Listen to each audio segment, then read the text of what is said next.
Dla jednych to po prostu piękny zakątek świata. Idealne miejsce do wypoczynku, aktywności czy poznawania europejskiej kultury. Bogaty krajobraz naturalny połączony z pamiątkami długiej, burzliwej historii. Mieszając się z licznymi legendami, nieustannie przyciąga pasjonatów podróży i odkrywców tajemnic. Gdy usłyszysz huk niosący się w oddali, to wiesz, że pruski żołnierz oddał właśnie strzał.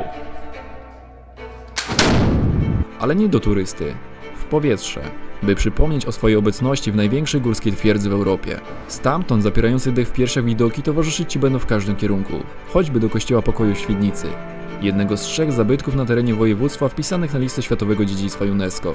Tajemnicy tego regionu możesz odkryć także pod ziemią. Kopalnia w Złotym Stoku umożliwi Ci poznać na własnej skórze, co czuł górnik przed laty wydobywający złoty kruszec. W niezapomniane krajobrazy wpisane są liczne pałace i zamki.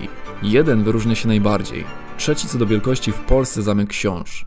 Jego mury były świadkami historii i dziś odkrywanie tajemnic jest tu na porządku dziennym. Zwłaszcza gdy mówimy o losach księżnej Daisy, czy tajemnicy przeznaczenia tuneli i schronów drążonych przez hitlerowców w jego podziemiach. W tym wszystkim można odnaleźć też cząstkę swojej pasji, która wraz z dominującą tu przyrodą pozwala czerpać wiele satysfakcji.